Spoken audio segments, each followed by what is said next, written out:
Hypnotism అనేది మనుషులకు మాత్రమే పరిమితం కాదు, కొన్ని జంతువులపై కూడా అది ప్రభావం చూపుతుంది.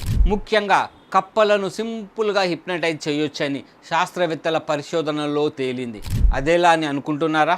మీరు ఒక కప్పను తలకిందులుగా పెట్టి దాని పొట్టపై నెమ్మదిగా చేతితో తాకుతూ స్ట్రోక్ చేస్తే అది పూర్తిగా నిశ్చలంగా మారిపోతుంది. దీన్ని టానిక్ ఇమ్మొబిలిటీ అంటారు. ఇది నిజమైన హిప్నటిజం కాదు, కానీ కప్పల నాడీ వ్యవస్థ ఒక రకమైన అచేతన స్థితికి వెళ్ళిపోతుంది. ఇది వాటి మానసిక రక్షణ చర్యగా పరిగణించబడుతుంది.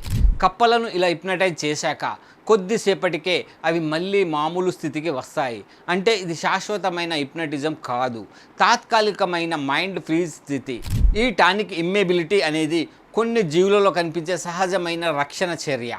తాము ప్రమాదంలో ఉన్నామని కొన్ని జీవులు భావిస్తే అవి హిప్నటైజ్ అయినట్లు కనిపిస్తూ పూర్తిగా అచేతనంగా మారిపోతాయి. ఇవి వాటిని మానవులను లేదా మోసగాళ్లను మోసం చేయడానికి సహాయపడుతుంది.